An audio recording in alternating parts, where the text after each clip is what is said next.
Espace TV, le 22h.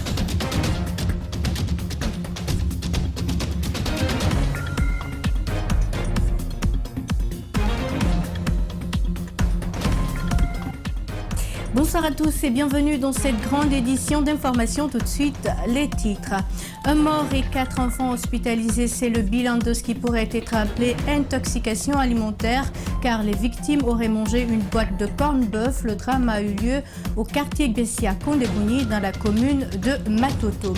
De nombreuses écoles guinéennes se trouvent aujourd'hui dans un état lamentable, ce qui ne rassure pas du tout un système éducatif de qualité si dans les privés, les conditions d'études sont plus ou moins acceptables. Dans les établissements publics, par contre, les salles de classe souffrent d'une pléthore d'effectifs. Et puis, la une des médias, Boubacar Soumadou Sleg, a fait le gros des titres cette semaine et le journaliste Amadou Djulde Diallo retourne en prison.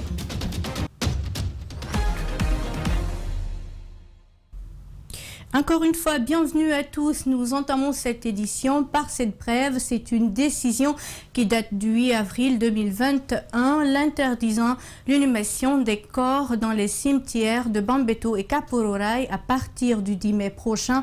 Selon le ministre Ibrahima Kourma, c'est pour permettre la poursuite des travaux de voirie et réseaux divers du centre directionnel de Koloma qui ont démarré au mois de janvier dernier. Ibrahima Kourma précise que dans le plan d'aménagement du site dont la mise en œuvre se fait dans le cadre d'une convention de partenariat public-privé entre l'État guinéen et la société d'aménagement IMAG Holding. Les deux cimetières sur les sites sont dans des zones d'aménagement concertées dont la vocation est différente de celle de ces lieux. Toujours dans le chapitre politique, ce samedi est la journée mondiale des prisonniers politiques. Alors, l'ambassadeur de la paix plaide en faveur de ceux de la Guinée. Il exhorte le chef de l'État en ce mois saint de Ramadan d'agir afin de permettre à ces derniers de terminer le Ramadan auprès des siens. Et là, Djeri Badiabi est au micro d'Antoinette Dédé Onivogui et de Amara Lexila. Que tout bon croyant doit se donner entre nous le cœur, car Dieu ne voit pas l'habillement, Dieu ne voit pas les bonnes paroles, Dieu ne voit pas, c'est l'action du cœur, ce que nous faisons et ce que nous traduisons avec notre acte, c'est ce que Dieu prend. Et je veux dire par là que nous devons, nous les Guinéens, apprendre à nous se pardonner, à dialoguer. Nous devons être tous les jours autour des tables, dans la famille, dans les mosquées, dans les bureaux, dans les palais, n'importe où les Guinéens se trouvent, à l'intérieur du pays comme à l'extérieur du pays. C'est le moment de pardon. Je vous le disais en titre, un mort et 4 enfants hospitalisés, c'est le bilan de ce qui pourrait être appelé intoxication alimentaire car les victimes auraient mangé une boîte de corned-beef. Le drame a eu lieu au quartier Bessia Kondebouni dans la commune de Matoto. Même si pour le moment l'état des enfants est stable, les autorités guinéennes interdisent la consommation de cette boîte de conserve. C'est un compte-rendu de Justin Leno rendu par Alcini Bari. Le drame remonte au mercredi 14 avril 2021. Il était 4 h du matin ce jour-là, quand la victime et sa famille se sont réveillés pour manger, en vue de préparer la journée du Ramadan. Ils ont d'abord pris de l'eau chaude, puis une boîte de conserve mélangée à la mayonnaise, sauf qu'il ne fallait pas. Et le papa plus 4 autres enfants ont mangé le corned-beef. Le papa a partagé le corned-beef qu'il a mis dans le pain et il a mangé avec ses 4 autres enfants. Pour nous, c'est la boîte de conserve là, de corned-beef de marque Oderich qui est à la base du décès du papa et du malaise des autres enfants. Le service du contrôle qualité s'est saisi du dossier. Il apporte des précisions. Et c'est l'objet même d'ailleurs de notre visite ce matin. Nous avons identifié le stock existant. Il y a 54 cartons qui existent. Donc le stock sera mis sous scellé. Une notification de saisie conservatoire sera faite. Des prélèvements seront faits pour des fins d'analyse afin de s'assurer est-ce que le produit est de bonne qualité. Et ce qu'il faut rappeler, les produits d'origine animale, n'est-ce pas, ne relèvent pas de l'Office national de contrôle de qualité, mais plutôt des services vétérinaires de l'élevage. Mais dans l'esprit de solidarité, parce que tous ces services-là concourent à la protection des consommateurs. Donc nous œuvrons activement pour cela afin vraiment de trouver une solution à ce problème. Le problème provoque déjà de multiples réactions, notamment sur les réseaux sociaux. Avant toute chose, de mettre la main sur le produit, de l'analyser, mais aussi de demander à travers l'association des consommateurs que nous sommes, de faire en sorte qu'on puisse informer nos consommateurs qui s'abstiennent momentanément de consommer ce produit avant d'avoir les analyses. À l'hôpital Ignace Dine, où le corps a été évacué, nous avons été interdits de rencontrer les médecins légistes par le directeur général. Néanmoins, un proche de la victime nous a appris que l'autopsie n'est possible qu'à Dakar, et cela aux frais de la famille du défunt. À date, les autorités ont interdit la consommation de la boîte de conserve eau de riche jusqu'à la fin des enquêtes.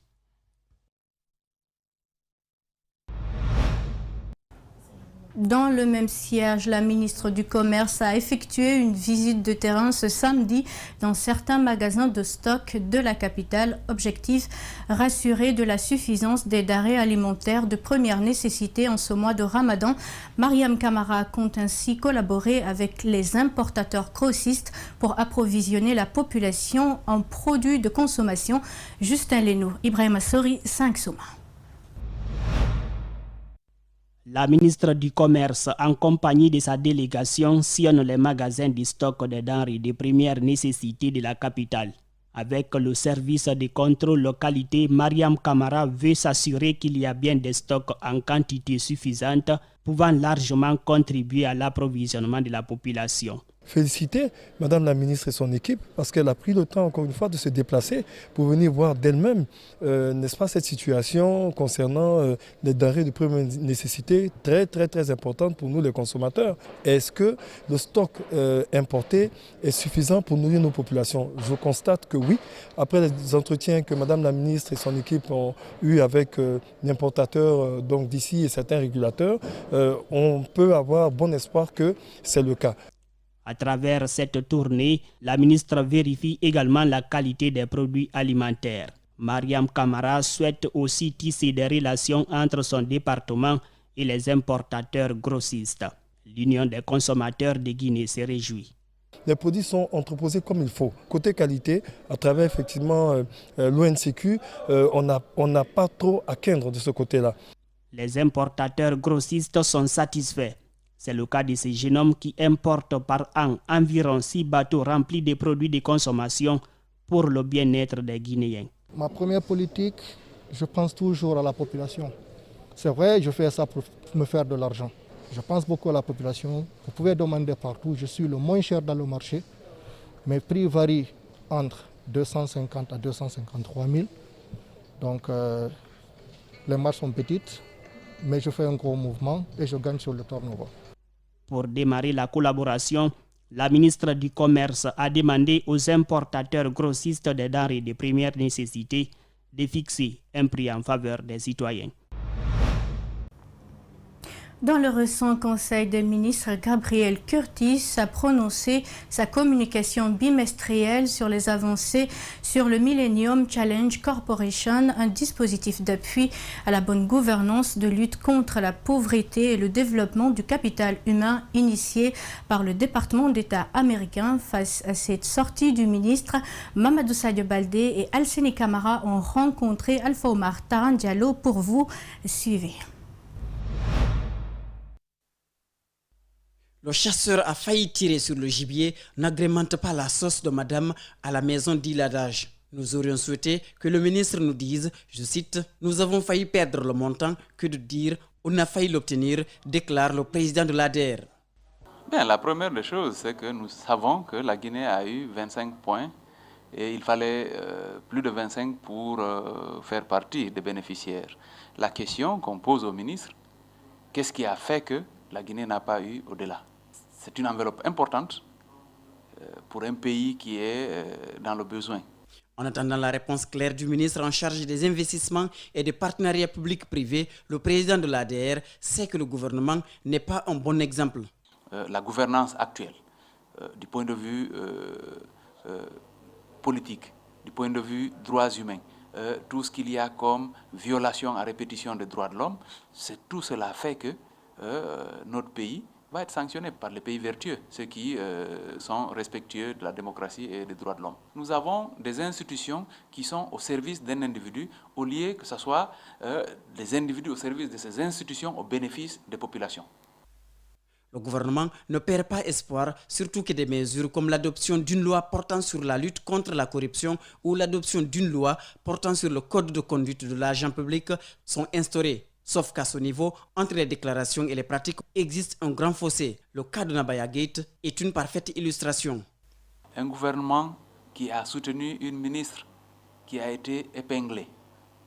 Et vous avez vu, la solidarité est allée jusqu'à produire un communiqué. Et la même ministre a été reconduite dans le gouvernement. Il y a une fronde au sein même du parti au pouvoir pour dénoncer sa reconduction. Malgré tout, elle est encore au gouvernement. Vous voulez que les discours-là soient efficaces? Le gouvernement accuse les ONG locales et internationales d'avoir trop chargé l'État près des partenaires. Tarandialo rétorque que les dénonciations de la corruption par le président lui-même en dit long sur le niveau de la mauvaise gouvernance en Guinée. Éducation, de nombreuses écoles guinéennes se trouvent aujourd'hui dans un état lamentable. Si dans les privés, les conditions d'études sont plus ou moins acceptables, dans les établissements publics, par contre, les salles de classe souffrent d'une pléthore d'effectifs. Face à une telle situation, le ministre de l'Enseignement supérieur et de la Recherche scientifique a entrepris des mesures urgentes. Djibril Ba et Tierno Sadouba. Ils sont nombreux, les bacheliers, à s'attendre à des surprises de leur premier pas à l'université. Hélas, ils sont vite déçus. Cela est surtout perceptible dans les plus grandes universités publiques du pays. Là, il y avait un problème d'effectif de place. Ouais. Ça, c'était au tout début parce que les effectifs étaient vraiment pléthoriques. Donc, parfois, on avait du mal à gagner de la place. Ouais. Et que même si parfois on venait à 5 heures, vraiment, c'était difficile de trouver de la place. Je crois tout à fait. C'est déjà exprimé, même si en voyant visiblement c'est exprimé, même si on ne le dit pas. Les responsables même ils voient, ça se passe dans l'air et sur l'air. Chaque matin, les gens se bousculent pour rentrer dans les salles. La licence est surtout d'ailleurs. Donc les salles sont tellement... Il y a tellement d'étudiants, donc certains même restent au niveau des fenêtres possibles les cours. La pléthore des effectifs dans les classes est une véritable préoccupation. Cette année, par exemple, l'Université générale Lansana Conté de Sonfonia a reçu 8000 étudiants. Cet accueil au début a posé de sérieux problèmes aux autorités de l'institution. Certains étudiants même ne voulaient pas y rester. En licence 1, ceux qui viennent pratiquement d'arriver tout nouvellement, il y a certains qui s'asseyent devant la porte, ils font sortir des bancs pour s'asseoir. Question de suivre le cours, c'est visible. À la suite de la prise de contact avec les responsables, des solutions sont immédiatement trouvées. Des rénovations et des nouvelles salles sont en train d'être mises en œuvre. Et nous ne pouvions pas gérer tous ces effectifs, à tous ces programmes, sans avoir un soutien massif de la part de l'autorité. Et c'est ce que l'autorité a eu à comprendre. Et aujourd'hui, je pense que ça peut mieux aller. Il fallait agir aussitôt. Donc il nous a aussitôt instruit d'intervenir très rapidement afin que les étudiants soient dans les conditions meilleures d'études. Le renforcement du capital humain d'un pays passe nécessairement par la qualification de son système éducatif. Une réflexion profonde est vivement sollicitée pour doter les institutions d'enseignement supérieur des outils didactiques adaptés pour de nombreuses générations. Autre chose dans ce journal, réinsertion solitaire d'un jeune qui a échoué à la migration irrégulière après un périple de 13 mois.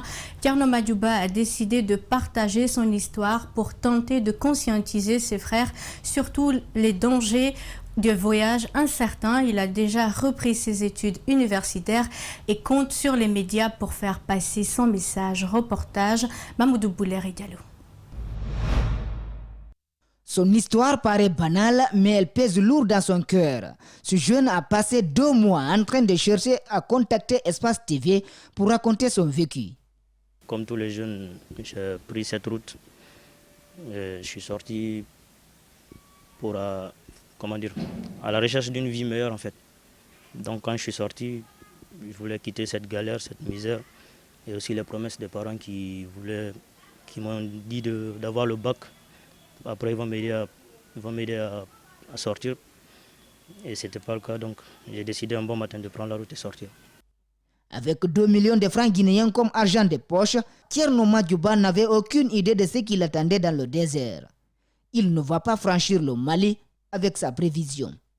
Et même de là, si tu n'es pas trop malin, il y a des arnaqueurs. Ils vont te dire, il y a une route là qui mène jusque même en Espagne.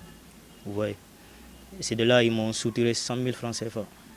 Vous voyez, c'est de là où la moitié de mon argent est presque parti. Vous voyez. Maintenant, quand j'ai déposé les 100 000, ils m'ont donné un ticket. Et le ticket, ça menait jusqu'à Tombouctou seulement. Et maintenant, je suis arrivé à Tombouctou, je les appelle, ils ne décrochent plus. Vous voyez. Et maintenant, l'argent qui me restait là-bas, il fallait encore que je paye le transport. Le transport de là-bas encore jusqu'à la prochaine ville était un peu cher. À chaque blocus, le jeune contacte ses parents et ces derniers lui viennent en aide. Le processus a duré longtemps et le migrant a pu survivre du calvaire au Niger et a été stoppé à l'entrée du Maroc avec ses amis. Avec toutes ces difficultés, il est obligé de rentrer au pays. Donc vous êtes obligé de vous familiariser avec les gens, vous ouvrir à eux, mais sans pour autant leur montrer ce côté obscur. Parce que si tu leur racontes ça, non seulement ils ne vont pas te croire parce qu'ils n'ont pas vécu. Donc c'est obligé, tu laisses ça de côté, mais tu te familiarises avec les gens.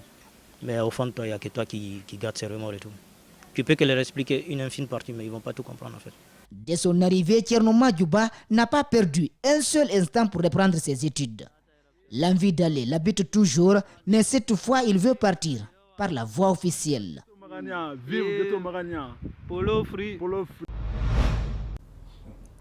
La Guinée, à travers le ministère des Transports, vient de réaliser des infrastructures de stockage de marchandises avec la rénovation par le Conseil guinéen des chargeurs de ces entrepôts. La construction de ces infrastructures vont permettre d'améliorer le trafic maritime et routier entre la Guinée et les pays de la sous-région. Mohamed Mustafa Touré et Amara Alexila.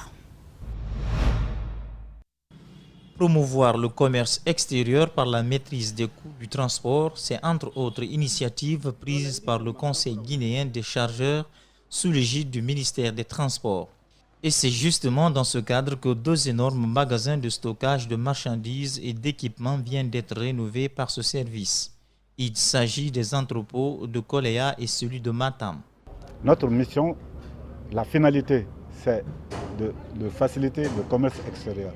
Nous sommes impliqués dans l'importation et dans l'exportation. Et de deux, sur toutes les routes, nous sommes, que ce soit sur les importations pour le transit, que ce soit sur les importations nationales. C'est pour faciliter. Et dans le cadre de cette facilitation, nous intervenons dans le passage portuaire pour réduire le temps et le coût de passage portuaire. Chacun de ces 2 entrepôts peut contenir jusqu'à 26 000 tonnes de marchandises. Il sert aussi pour le dépotage des conteneurs, du stationnement du vrac et autres. De quoi réjouir les commerçants qui viennent stocker leurs marchandises dans ces magasins. Vraiment, je suis très content d'avoir ce magasin-là, être magasiné ici. Parce qu'ici, on peut faire débarquer des marchandises en quantité, faire sortir aussi sans trop de problèmes.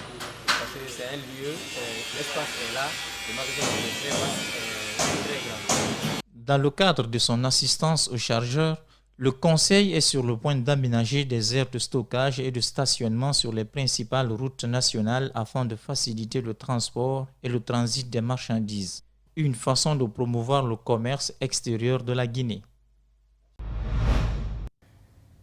Parlons santé à présent. L'humanité célèbre la journée internationale de l'hémophilie. Ce samedi 17 avril 2021, en Guinée, elle a été célébrée sous le thème « Prise en charge de l'hémophilie en Guinée, défis et perspectives ». L'initiative est de l'Association guinéenne de lutte contre l'hémophilie et autres maladies hémorragiques. Cette association a déjà diagnostiqué 30 patients et compte poursuivre les enquêtes afin de l'éradiquer du pays. Compte rendu Fatoumata Bintabari et Ibrahima Souma. Il s'agit d'une maladie héréditaire peu connue des Guinéens. L'hémophilie est héréditaire, stressante et touche plus les hommes. Pour l'éradiquer en Guinée, l'Association guinéenne de lutte contre l'hémophilie se lance des défis à relever. Actuellement, on n'a pas tous les moyens qu'il faut pour diagnostiquer la maladie sur place. On peut avoir certains examens qui nous orientent, Mais les dosages des facteurs pour savoir c'est l'hémophilie A ou B, ou bien c'est l'hémophilie sévère, modérée ou mineure, ça on ne peut pas le faire sur place. Ça c'est un grand défi et déterminant d'ailleurs dans la prise en charge. L'hémophilie est caractérisée par le déficit d'un facteur de coagulation dans l'organisme des sujets malades, ce qui fait d'elle une maladie chronique. J'ai attendu jusqu'à il a eu au moins 9 à 10 ans. J'ai risqué. Je savais que vraiment le petit souffrait, mais j'ai risqué. Je l'ai surconseillé, je sais comment je suis sorti dans la situation. Ça a été très très catastrophique, très difficile. Presque 1 mois et quelques jours, il était là, en train de saigner. Cette maladie se manifeste par un saignement au niveau des articulations ou au niveau des muscles. L'OMS s'engage à accompagner l'association dans la prise en charge des patients. Nous sommes engagés à collaborer avec l'association, avec ses promoteurs, avec les jeunes médecins, mais aussi les maîtres de la faculté ici présents, au sein des programmes de lutte contre les maladies du ministère, pour apporter un appui en renforcement des capacités, ressources humaines, infrastructures, diagnostics, moyens de prise en charge. Venu représenter le ministre de la Santé à la cérémonie, le directeur général de l'Institut national de santé publique compte répondre aux attentes des organisateurs. Nous avons noté ces doléances, nous les accompagnerons dans ces domaines-là et nous les accompagnerons pour que le niveau du plateau technique en hématologie, peut-être on ne va pas dire dans tous les services, mais au moins qu'il y ait quelques endroits dans des labos de référence où on peut avoir l'accès à ces examens puisse être garanti. Peu d'informations circulent sur l'hémophilie, ce qui fait qu'elle est souvent mystifiée par les populations. Et puis, après l'élection des membres du bureau exécutif de la Fédération syndicale autonome des mines et carrières, industries et secteurs assimilés de Guinée, en décembre dernier, place au renforcement de capacité des nouveaux membres du bureau fédéral. Ce week-end, un cadre de concertation a été organisé par son secrétaire général, une manière pour la structure syndicale de mieux outiller les élus dans l'exercice de leur mission syndicale. Ali Badara Kamara, Aboubakar Camara. Ce sont des nouveaux membres élus du bureau exécutif de la Fédération syndicale autonome des mines et carrières, industries et secteurs assimilés de Guinée qui ont bénéficié d'un atelier de formation relative à la connaissance du code du travail, l'administration du travail dans toute sa composition et la méthodologie de la rédaction de la plateforme revendicative. L'objectif est d'outiller le nouveau bureau de la FESAMICAG. On a eu trop d'échecs dans le mouvement social guinéen. Fondamentalement, c'est dû à un manque de formation. Fondamentalement. Tous les jours, nous assistons à des déclarations fantaisistes, erronées, de tout fondement, parce que tout simplement, nous avons compris au sein de notre fédération que c'est dû à un manque criard de formation. Les questions comme le rôle des travailleurs et la mission de l'inspection du travail ont été abordées pour permettre aux participants de mieux orienter leurs actions revendicatives. L'atelier qui a été organisé aujourd'hui, nous avons été sollicités pour que nous puissions faire comprendre au monde du travail quel est le contenu de ce code du travail. Parce que souvent dans les entreprises, il y a des conflits qui opposent entre employeurs et les travailleurs. Ce qui fait que si le contenu de ce code n'est pas connu, alors il n'y aura pas un climat de paix, il n'y aura pas un climat de stabilité au sein des entreprises. La formation a été pilotée par quelques membres fondateurs de la CNTG et l'USTJ. Nous estimons qu'avec cette formation et avec la multiplication de la formation, ça permettra aux travailleurs d'asseoir une base solide pour pouvoir mieux négocier avec les employeurs, mais aussi pour pouvoir défendre les intérêts matériels et moraux des travailleurs évoluant dans le secteur minier. Une invite est faite par le secrétaire général de la FESAMICAG aux autres secteurs d'activité à favoriser la formation au sein de leur structure syndicale, seul moyen de lutter contre la division dans les différentes structures syndicales du pays. En bref et en image, Antonio Soare est-il rattrapé par des démêlés judiciaires? La FIFA vient d'envoyer un courrier à l'instance dirigeante du football guinéen dans lequel elle indique que le président sortant est sous le coup d'un jugement prononcé le 9 mars 2021 par la chambre de jugement de la commission d'éthique de la FIFA, dans laquelle ce dernier a été considéré coupable de la violation du code d'éthique de la FIFA. La FIFA indique que l'article 33 des statuts de la FEGIFOOT stipule que les membres du bureau exécutif doivent, je cite, ne pas être jugés coupables de violation du code d'éthique de la FIFA, de la CAF ou de la FEGIFOOT durant les 5 années précédant la candidature. Fin de citation. La FIFA suggère par ailleurs à la commission électorale de prendre en compte ces éléments avant de valider la candidature d'Antonio Soare. Et la une des médias, Aboubakar Souma du SLEG a fait le gros des titres cette semaine. Le journaliste Amadou Djoulde Diallo retourne en prison. Voyons tout cela avec Djibril Ba.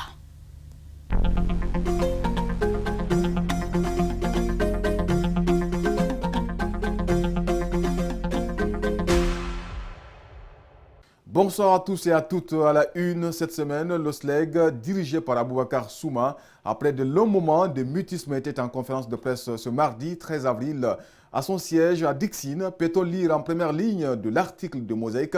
Mais il s'agit de quoi? Aboubakar Souma demande la révision et l'annulation de certaines dispositions de la loi L027.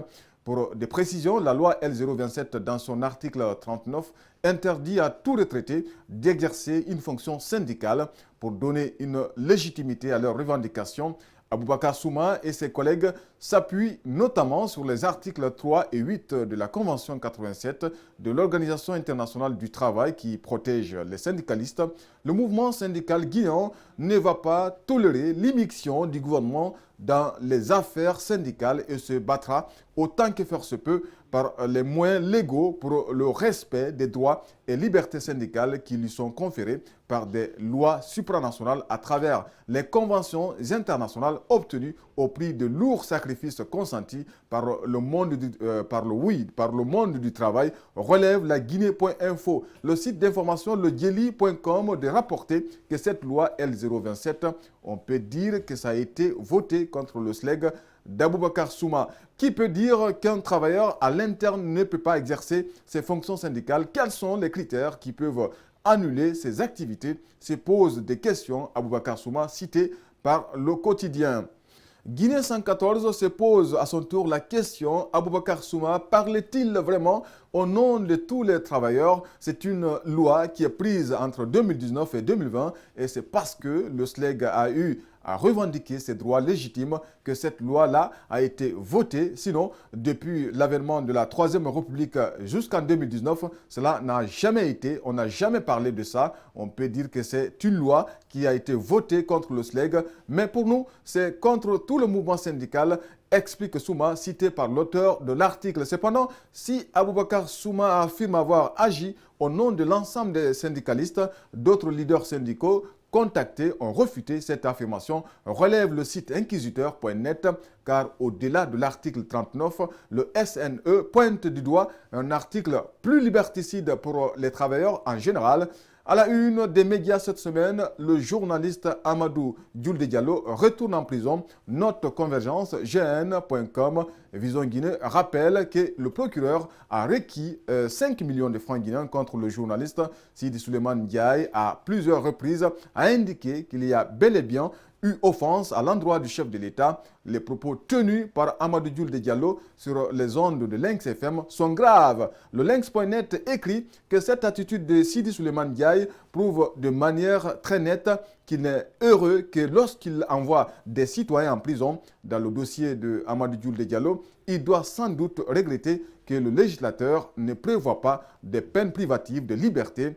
Sidi Souleymane Ndiaye ou l'incarnation du mal absolu, titre à sa une la Guinée.info, Sekou Koundouno, cité par notre confrère. Le procureur de la République, en voulant à tout prix faire du mal à un justiciable, s'est tout simplement couvert du ridicule aux yeux du monde. Cette attitude se comprend aisément dans la mesure où ce procureur est obligé de tout faire pour bénéficier de la protection d'Alpha Condé pour son maintien à son poste. Il est allé tellement loin dans les actes nuisibles contre les militants de la démocratie qu'il ne peut plus faire machine arrière. Il est obligé de faire encore plus mal. Sa carrière de magistrat est liée au régime d'Alpha Condé. Et c'est la fin de ce journal réalisé par Ali Badara Kamara et Djibril Ba. Il a été coordonné à la régie par Lamine Sidibé et Salimou Fofana. Merci de votre attention. Au revoir.